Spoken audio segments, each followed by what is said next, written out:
안녕하십니까. 2022년 10월 6일 목요일입니다. 청청모 사랑방 채널에서 오늘은 김대중 여단 반란군 100명의 교도대대 지원 작전은 왜 누락했나 이런 주제로 말씀을 드리도록 하겠습니다. 지금 5.18 진상규명조사위원회에서는 1980년 5월 24일 오후 1시 40분부터 송암동에서 벌어졌던 교도대대와 11여단의 5인 사격이라는 사건을 놓고서 그 당시에 11여단이 주남리로 쳐들어가서 주남리 양민을 학살했다고 지금 몰아세우고 있으면서 그 배후를 캐겠다 이렇게 몰아세우고 있는 겁니다. 그런데 정말로 5.18 진상규명조사위원회에서 말하는 것처럼 11여단이 주남리로 쳐들어가서 주남리의 양민을 학살했는지 이거부터 확인을 해야 되는 겁니다. 먼저 청청모 채널에서는 지금까지 1980년 5월 24일 날 교도대대와 11여단의 5인 사격이라고 말하고 있는 사건에서 교도대대 조교로 위장한 북한군 시신만 계속 이야기를 해드렸습니다. 아주 중요한 사안이라 그렇게 북한군 시신에 대한 이야기를 중점적으로 말씀을 드렸지만 이런 중요한 사실을 감추기 위해서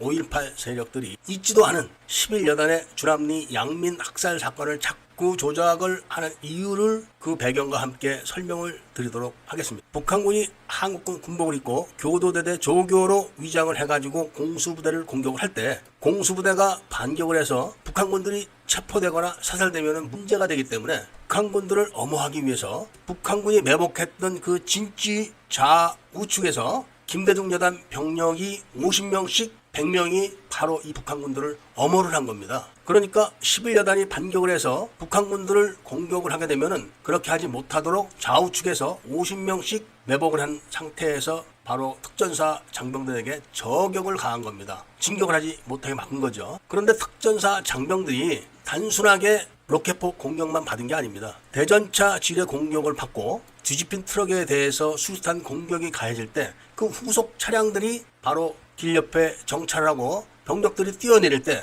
뛰어내리는 그 장소에다가 교도대대에서 대인 지뢰를 매설해 놓은 겁니다. 그러니까 먼저 뛰어내려서 산계를 하려고 달려가던 장병들이 지뢰를 밟고 허리가 절단되는 등의 처참한 사망을 하는 것을 목격한 특전사 대원들은 다 눈이 뒤집힌 겁니다. 대인 지뢰를 매설할 정도면은 이거는 5인 사격이 아니라 완전한 공격입니다. 그리고 특전사 병력은 1000명 정도가 됐기 때문에 북한군 8명과 김대중 여단 100명을 합쳐봐야 상대가 안 되는 겁니다. 그러니까 일부는 북한군을 공격해가지고 1명을 사살하고 7명을 생포를 했고 일부가 바로 이 100명을 쫓아간 겁니다. 100명을 쫓아갈 때 길 양쪽으로 나뉘어져 있기 때문에 한쪽은 효천마을로 도주를 했고 한쪽은 주남마을로 도주를 했는데 처음부터 거리가 너무 벌어져 있었기 때문에 잡는 것은 거의 불가능했지만 그래도 추적을 한 겁니다. 효천마을 쪽으로 도주한 50명은 흔적을 찾을 수가 없었지만 주남마을 쪽으로 도주한 김대중 반란군 50명은 그중에 1명이 총을 들고 있다 잡힌 겁니다. 많은 피해를 본 특전사 장병들이 그 총을 든 1명을 봐주겠습니까?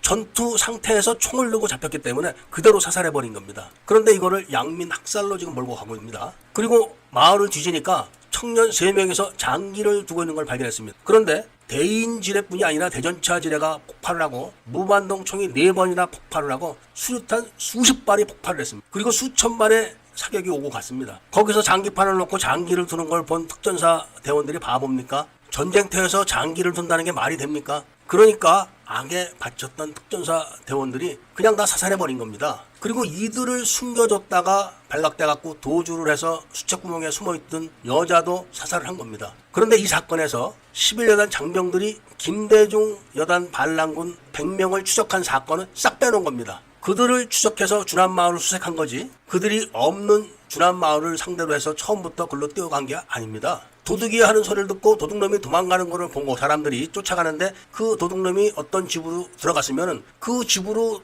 찾아가서 그 집을 막고 뒤지는 게 상식 아니겠습니까? 그러니까 11여단 장병들도 50명이 주남마을로 도망가는 걸 보고 쫓아간 겁니다. 그런데 너무 거리가 떨어져 갖고 상당수가 다 도주를 했고 4명만 잡힌 겁니다. 거기다 그들을 숨겨뒀던 여자까지 숨어 있었는 것을 보고 가만히 있겠습니까? 그런데 바로 5.18 세력들은 앞뒤 다 자르고 특전사가 주남마을에 가서 사람을 죽였다. 그것도 장기를 두고 있는 사람들도 다 죽였다. 이렇게 몰아세우는 5.18 전투교육사령부는 단 한 차례도 김대중 여단 반란군에 대한 조사를 한 적이 없습니다. 국회 청문회에서도 김대중 여단 반란군에 대한 이야기를 한 적이 없습니다. 그리고 국방부 특조위에서도 여러 차례 조사를 했지만 단 한 차례도 김대중 여단 반란군에 대한 조사를 한 적이 없습니다. 그러면서 이제 와서는 여태까지 자기들이 책이나 모든 홍보 자료에 특전사가 반격을 해서 교도대대 대원 1명이 죽고 7명이 생포됐다. 이렇게 42년 동안 홍보를 하다가 지금에 와서는 죽은 사람이 없다고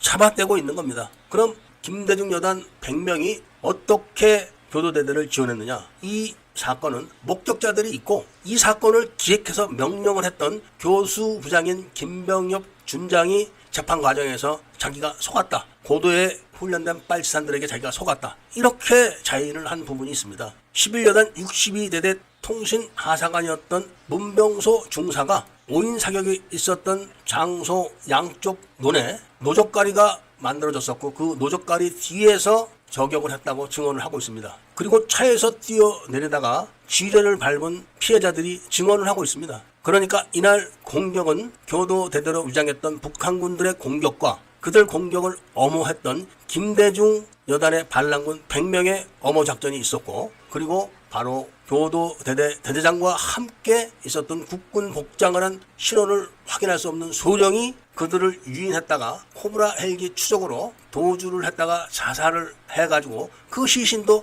전교사로 보내졌는데 그 시신에 대해서도 조사를 한 적이 없습니다. 그렇지만 현재 망월동에는 바로 이 소령과 교도대대 조교로 위장했던 북한군의 시신 2구가 딱 일체의 신원이 밝혀지거나 사망 장소가 밝혀지지 않은 유일한 시신으로 남아있는 겁니다. 따라서 아주 계획적으로 북한군에게 한국군 군복을 입혀가지고 11여단을 공격해 놓고서도 그때 동원했던 김대중 여단 반란군 100명은 싹 빼놓은 상태에서 그들을 추적해가지고 주남마을로 쳐들어가서 수색을 한 11여단 장병들을 살인마로 몰아가고 있는 5.18 진상규명조사위원회의 행태를 우리는 놔두면 안 되는 겁니다. 이번에 16가지 조사 사항을 5.18 진상규명조사위원회에서 조사를 한다고 통보를 했으니까 그 16가지 사항 중에서 바로 북한군 시신 문제가 걸려있는 11여단과 교도대대의 5인 사격 사건이 있기 때문에 그 사건 조사 때 사건을 강력하게